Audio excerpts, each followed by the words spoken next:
As I can tell, I got another reaction video for y'all boys today. And you can see from the title, it says, when cops arrest the wrong person. Now, I don't know. Now, if it was me, that'd piss me off. Because if I'm chilling and you try to come put me in handcuffs, that kind of, like, that'll rub me the wrong way. I'm not going to lie, I'll probably head, but your goofy ass. No cap. But with that being said, let's get straight into the video.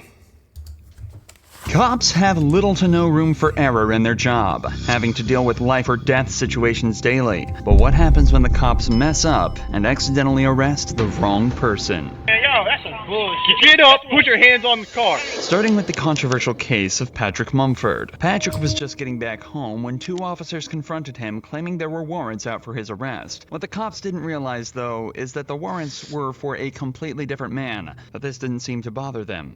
What's your name? I'm going to ask you one more time. We probably need to talk to you. So, what's your name? Patrick. Stand up.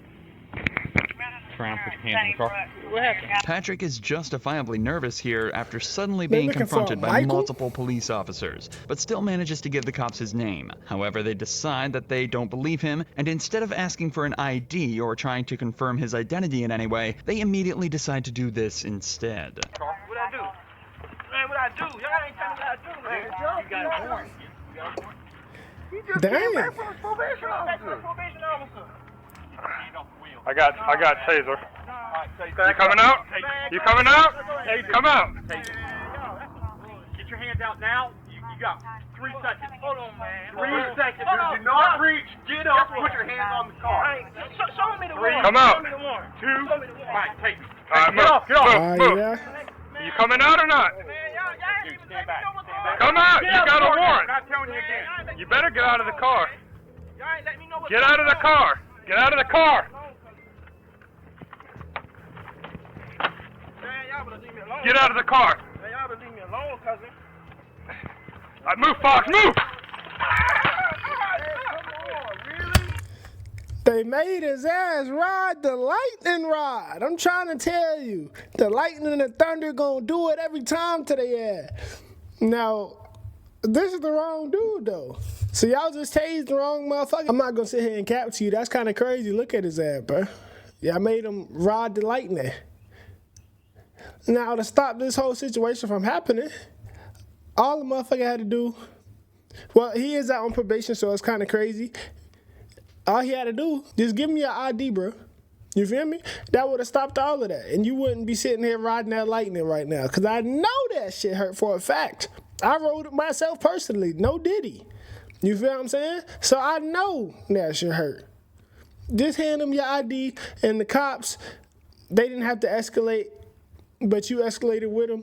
So it's both of y'all fault, my boy.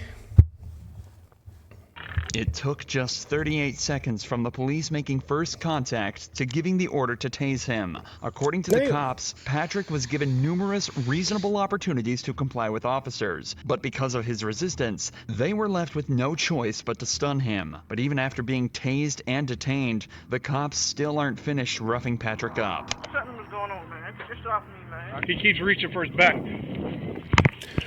Don't knock it off.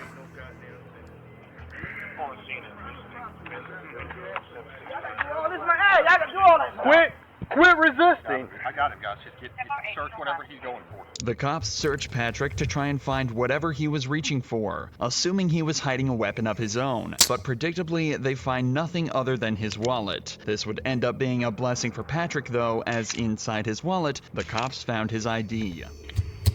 All you had to do, from the beginning, here go my ID. You feel me? If you know you just came home for probation, they didn't say nothing to you, hand them your ID, you feel me? But I'm not gonna lie. In the beginning, if they say you resisting, after that, you already fucked. They finna do all type of shit. Because they feel like you resisting now. So any type of move that you make, that you didn't move because of them, down your ass, you feel me? They moving you where they want you to move. Don't move another way. Because they gonna put your ass in holes, all type of shit, my boy. You feel me? Knock it off. I just seen this fucking lady. Patrick Mumford. This lady not gonna tell me that I got a warrant. I just seen her. Here's the deal, dude. How long I had a warrant? I don't know if you got a warrant, because you're not who I'm looking for, but here's the deal. When we ask you for ID, because you look a lot like the person we're looking for, You give us ID, and when you start this whole fighting nonsense, dude, all you had to do is give me this. But the way you came up asking me out of nowhere. Remember, the cops never once asked for Patrick's ID during the initial interaction. In a later report, the cops also stated that they were worried he was reaching for a weapon when he was shuffling back in the car. So, do you think they would have been okay with him reaching into his back pocket for his... How? Okay, they said he was reaching back in the car for a weapon. They had him surrounded. Okay, don't you see the other cop from right there? If he would have reached back for a weapon, y'all would have saw him. Number one, that's cap. You feel what I'm saying? Knock it off. And y'all just seen that he had his wallet on him. Chill out, bro. Wallet? He wasn't given any chance to correctly identify himself, but now the cop is patronizing him and saying he caught a case he didn't need to get. And above all, he's still being manhandled and forced onto the hood of their patrol vehicle. What's the guy name? Is there someone here to stay here that looks like you? Think about it. Hey, Jack. Yeah. That's what he's looking for. Tell him. Who does he look a lot like? I don't know. He knows who it is. So who is it? Michael? He is not Michael. Okay, I know that now. Well, they thought he was my son? Yes! Really? They don't even look nothing alike? And then besides that, he The even has a picture that we Tell got, her nothing they like. look exactly. Oh, wow. I'm looking at that picture. I mean, Don't they It's look not alike? far off. Okay, are we wrong? For the record, this is the man they're looking for. It's difficult to draw even a single similarity.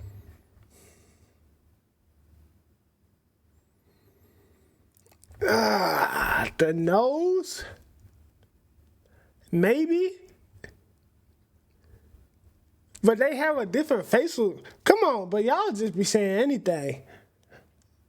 Yeah, y'all just be saying anything, but I'm not gonna lie. They don't really got the same facial features. Besides the nose, that's about it.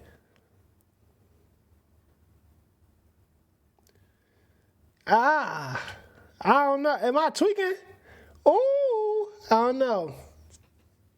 Nah, they don't. It's just the facial structure that's really. They don't really look alike for real. In appearance, but the cops apparently saw so many that they were comfortable with discharging a weapon at Patrick. Patrick was on that picture they got. Whoever gave them that picture, they really sent them out on a crash out mission. For real. You need to smack whoever gave you that picture that sent that out there, cause that's nah. Because what I just seen right him right here on the video, they did not look alike.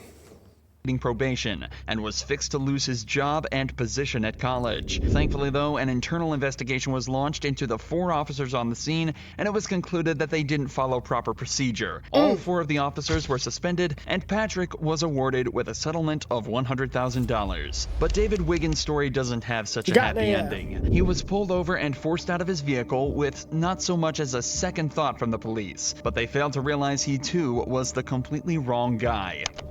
Hands out the window! Take your right hand up in the door. Get on the ground. On the ground. Time out, bro. Before this even gets started, I'm not gonna lie. These vehicles right here, they cop magnets. They cop magnets. Sir, okay? All right, put your hands behind your back. David was put into cuffs and left on the ground at gunpoint after cops mistook him for a suspect. Apparently, the guy they were looking for had just fled them in a similar car with a similar license plate, and the cops pulled David over assuming it was the same vehicle. It's an understandable mistake, but realistically, the cops should have double-checked the plate as soon as they lost line of sight. Instead, they decided to wait until David was on the ground, handcuffed, and at gunpoint before even attempting to confirm he was their guy. I did not run, I swear. Central, give me that tag. Suspect for a 2016 Dodge Challenger, last name Green. It's not a hammer. It's clear. This ain't even him. Yeah, you good. Yeah, you're good. Yeah. That's scary. I'm not gonna lie. I would have filed a complaint. I done pissed on myself. I was scared for my life. Everything like that. It's over for you, You my got boy. almost the same tag, same car. I He shut must it have on passed you myself. going through. You good? All right.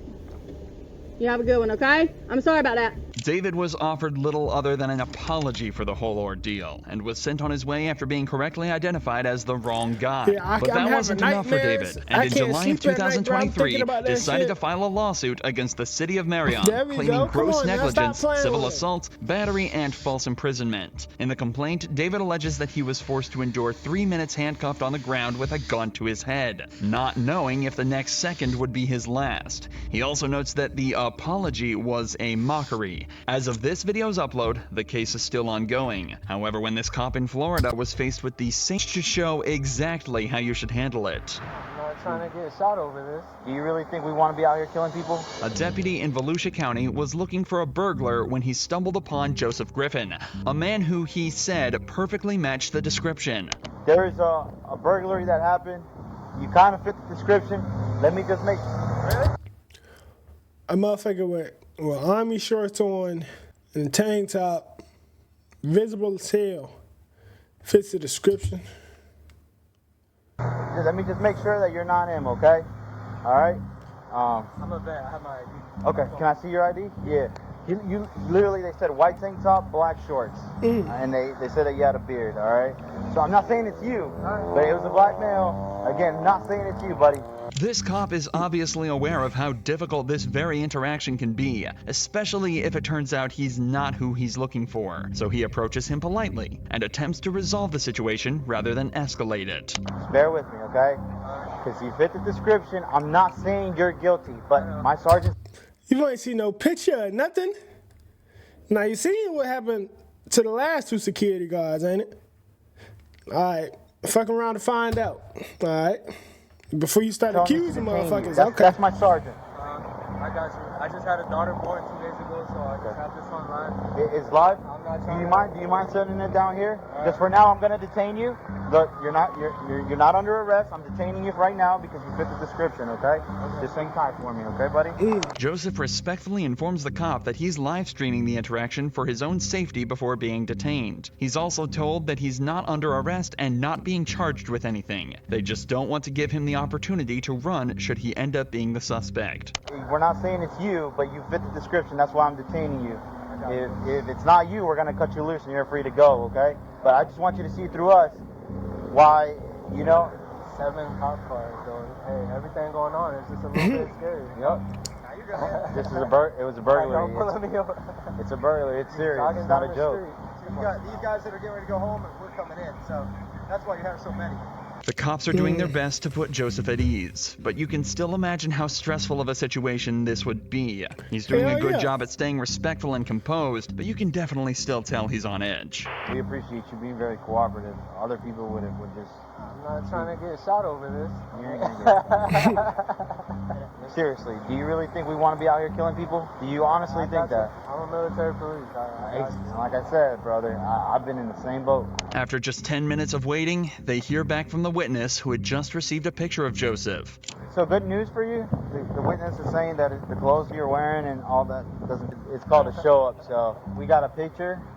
Again, he's gonna run it through, make sure it's not you, and from what it looked like, buddy, you'll be out of here, okay? A show-up is a method of identification where a witness is presented with a single suspect and simply asked if that's their guy. It's also worth mentioning that when looking for a suspect at large, police will only receive a quick rundown of the suspect's appearance. Adding extra details can create confusion and even cause cops to let the perpetrators go if they miss something small. This is why the description may seem vague and leads to false positives, just like this one is starting to look like. What's your name, man?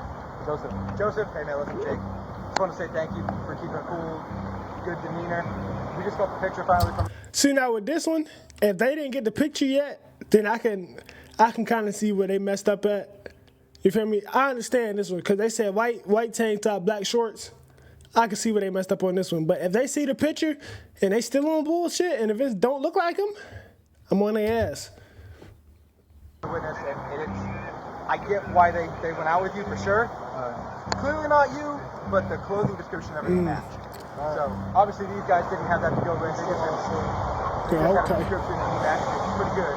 But once we finally got the picture from the video surveillance and stuff, it was like, nah, that's not it. That's why I told him to get him out of here. I appreciate you just putting understanding that, man. Just like that, Joseph was sent on his way back to his wife and daughter with no further action taken against anyone at the scene. Later that day, the suspect was found and... Hold on. Time out. Time out. Y'all trying to tell me action taken against anyone at the scene. Later that day, the... Bird nest. Mr. Clean. That bit, I don't even know if he bald or if that's like a shadow, if that's the on the side, you feel me? He got the old school on top. I don't know what's going on. But hell no, they don't look alike. I'm glad, yeah. Let him go. Yeah, you good, my boy. Suspect was found and arrested. Both cases in this video so far have involved fairly innocuous crimes, but that's all about to change in this next case, where a man is falsely accused of robbing a bank and shooting a man in the head. You're not gonna tell me how to talk, all right? You shut your fucking motherfucking mouth! In the early hours of the 23rd of April, 2022, Grand Junction Police received a frightening phone call. I believe it. Motherfuckers in Colorado, they a little off, I'm not gonna lie. I heard gunshots outside on Horizon Drive within a minute ago. How many did you hear? Probably 4 or 5. Later that morning, police received a second call from a nearby hospital, making them aware of a patient who had walked in on their own with a gunshot wound to the head. It was determined that he was injured on Horizon Drive at 3 a.m. A few hours later, a man named Aaron headed to the gas station to stock up on supplies for a marksmanship event he was attending that day. Unfortunately for him, the gas station was too located on Horizon Drive. I went to a gas station this morning to grab some stuff, and they were saying there was a shooting at 3 o'clock in the morning. So they have traffic blocked going out on the 70. So we might want to look to see if that's going to impact our route. Little did Aaron know, traffic would be the least of his worries that day. After stopping at the gas station, he heads back to his hotel to charge his phone. On the way there, he misses an exit, so he uses his blinker to make a U-turn in front of the police blockade. He parks up for 5 minutes to charge his phone, waits for his friend to show up in his car, then stops at another gas station to wait for his other friends to turn up. It's at this point Aaron is approached. Can I help you? Yeah. Would you mind rolling down your window real quick? No. What do you need? I need you to identify yourself. No, why? Because all right, you're leaving the area. Hold on. Where a shooting occurred. Okay, well, can you please... What? What does that have to do with me? What time is it? Okay, let's break this down. So a shooting happened at 3 o'clock in the morning. It is 6:48. And y'all telling me I'm leaving the area where a shooting occurred. Okay. Roll down your window more so I can talk to you? No. What do you need? All right, well, I need to identify you. No, you do not. My name is Officer Posadas with the Grand Junction Police Department. And this is my corporal right here. This is Corporal Church as well. Okay. All right, so I need you to identify yourself. No, that's not how it works. I have rights as an American citizen, right? Checks. What Aaron is saying is completely true. You feel me? I'm not, yeah, come on now. And he is well within his rights to refuse to identify himself. However, that doesn't necessarily mean it's always the best idea. Regardless, in this situation, Aaron clearly wishes to exercise this right, to which the cop isn't best pleased. This is when things start to escalate quickly. You do not have articulable suspicion that I've done anything. I actually do. What crime do you suspect me of committing? Possible attempted homicide. You suspect me, actual me, of committing possible attempted homicide. Well, your cooperative behavior right now does not help your cause. No, I've done absolutely nothing. I pulled into a gas station because my friends are here, because we're going to... Keep an eye, they're associated.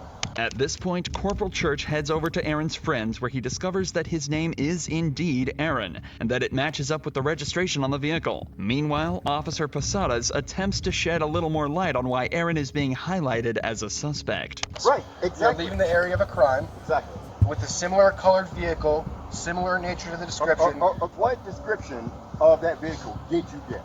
I got a darkened colored sedan. 2 people also stated that one of the suspects may be of African American descent. With this information, you can see how a cop would suspect Aaron. He's a black male in a similar vehicle. But things start to get much stranger as you dive deeper. In the official report, it was determined there were actually 2 suspects, 1 white and 1 black. And a more detailed report of the vehicle describes a car more similar to the one that Aaron's friends are driving. It seems as though the cops are ignoring every sign and targeting Aaron for no reason, something that only becomes more obvious as they allow his friends to leave. But and am I missing something? Didn't the report say it happened at 3:30 something in the morning?